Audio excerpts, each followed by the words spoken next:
This morning we have a reading on freedom from fear. Months after the full essay was published, the author, Sue, was awarded the Nobel Peace Prize. Fearlessness may be a gift, but perhaps most precious is the courage acquired through endeavor, courage that comes from cultivating the habit of refusing to let fear dictate one's actions. Courage that could be described as grace under pressure, grace which is renewed repeatedly in the face of harsh, unremitting pressure.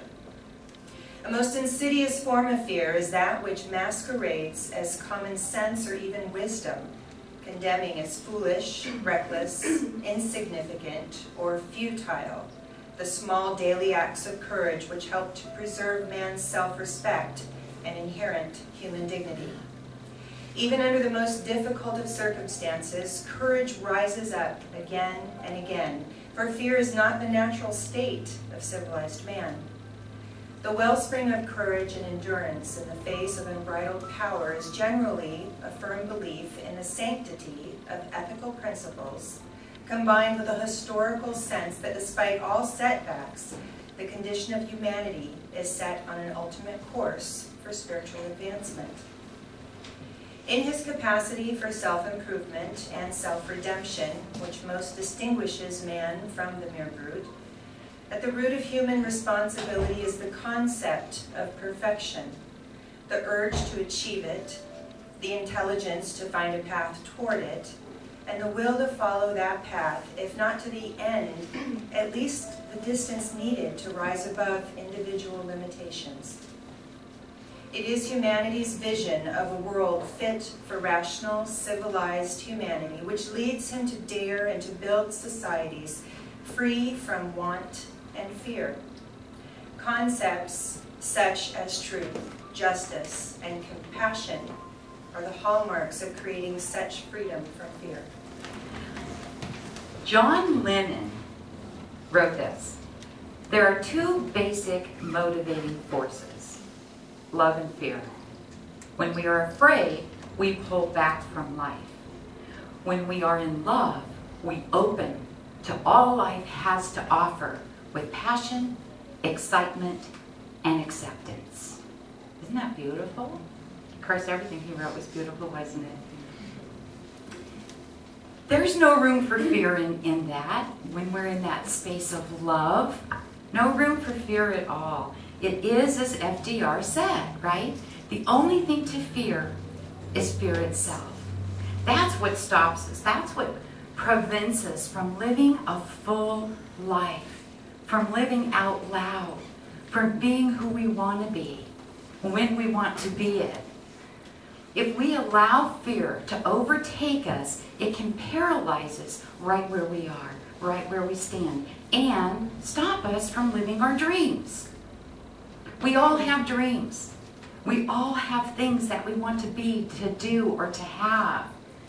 And when fear sets in, it's like we stop dead in our tracks. As human beings, we have so many fears. And a lot of them we don't even realize that we're carrying around with us. They've become such a habit. They become such a way of life for us. We live with the fear of failure, of love, of loneliness, change. And number one on that list is the fear of the unknown. Truthfully, how many of us have that fear of the unknown? Come on, yeah, exactly. We do. We know we can trust life. We know that all is well. And yet, we hang on to that fear of the unknown. And if those fears are left unattended, if we just let them be and fester, they can keep us living a very small and a very constricted life. Sue reminded us in that reading, fear is not the natural state of civilized man or woman. Right? That's not our natural state. Fear gets us to worry about things that might happen if we speak our truth, if we follow our dreams, if we open our heart. What's important to remember is this. Even though you know, you think, you feel a lot of things might happen, a lot of the things that we fear won't happen. You've had that experience too, haven't you? Go like this and you worry and you fear and your mind goes to that worst case scenario, and then the event, whatever it is, the circumstance happens and it wasn't even close. When we pay close attention to our fears, we will come to notice that it's always trying to get our attention to look at that worst case scenario. So guess where that fear is actually coming from. Guess who's really, in reality, creating that fear? We are, right? It's all up here. It's in our mind. It's in our thoughts. And in most cases, the fear that we experience is not happening to you, rather it's happening from you. Our mind just loves to tell those little stories, doesn't it? The first step in eliminating those unnecessary fears is to evaluate them. Really look at them. What is it I'm afraid of? Why is it I'm afraid of that? And once we analyze those fears, it's so much easier to keep them in check. And they will no longer hold us back from what it is we want to do. From anything. It can't hold us back if we move through that fear.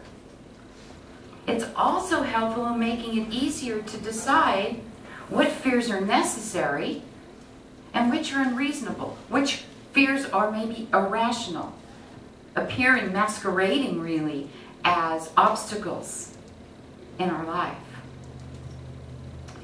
There's a story about a ship that was sinking rather rapidly in this raging storm. And the captain realized just how dire the situation was. So he called out to everyone on this ship, does anyone here know how to pray? Well, one man stepped forward and he said, yes, Captain, I know how to pray. Great, said the captain. You pray while the rest of us put on these life jackets because we're one short.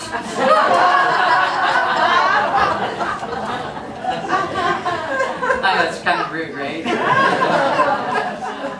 Now, that man, what he was experiencing, certainly was not unreasonable. It was not an irrational fear, right? But all of our fears aren't that rational. We make them up. How often do we allow fear to keep us from doing what it is we'd like to do, what it is we'd like to be? How often do we allow that fear to hold us back from realizing our dreams? Or are we brave enough and have we moved on our path, on our journey far enough to be able to express the courage to step outside of our comfort zone and overcome those fears? Are we willing? Are we brave enough? We certainly can overcome them by learning to embrace and learning to trust life. Life has our back. We can trust life. And when we do that, we are then willing to take chances. We're at that point open to letting go of the past, not allowing that past to define us any longer. We try new things. We step outside of our box, out of our comfort zone, just a little bit each day, creating that as our new habit in life. The key is believing in yourself, trusting life. We learn through trial and error. And that's really okay. There are no mistakes. It's like when we were little and we were learning to walk. How many times did we fall down? And how many times did we get back up? Until we mastered that task. That's what's important. That's what counts. And as adults, we've come to worry more about those bumps and those bruises than maybe we have the journey itself. And all that truly matters in life is that we put our best effort forth and live the fullest life that we possibly can. This is what I know. Fear is only a feeling. It is not a fact. I mean, really think about that. It's only a feeling, it's not a fact. And here's the great news that goes along with that. We change our feelings all the time, don't we? So we can change that fear feeling too. Now, I'm willing to go out on a limb here and say that most of the fear that you experience is a feeling inspired by a fearful thought about something that just might happen. And since you're free to change your mind, you can change your feelings, and in turn, what happens is you change your behavior. You have the power to do that. It's all in your hands. Gina found a really great clip that I am going to share with you. It's about a couple of women who did just that. One of these women, wide open to this incredible new experience, and the other one, very fearful and willing to move through her fears. I love how they moved through this together. Wasn't that just really a beautiful example of humanity? Her laugh is incredibly contagious, didn't you think? It was really awesome. And you see, it didn't take a week or a month or a year to move through a fear, right? It took a short period of time, enough time for her to get on that plane and to go where she was going, to be able to move through that fear. And we can do that too. We don't have to hold on to our fears. We don't have to live with them forever and a day. We too can let them go. We have the power to free ourselves from our fears. We can become free of fear. I'm going to tell you how. What I want you to do is I want you to imagine yourself living a life where you do not have to justify your existence. Imagine that you are free to be who you truly are. Imagine you have permission to be happy and to really enjoy life. Imagine living your life without fear of expressing your deepest desires. Imagine living your life without the fear of being judged by others. Imagine living without the fear of loving and not being loved. Imagine living your life without being afraid to take a risk and to explore your life. Imagine that you love yourself just the way you are. And as we say yes to living life openly and authentically, we grow, we expand, and we become free. And I want to say thank you for being here while I shared this truth as I understand it.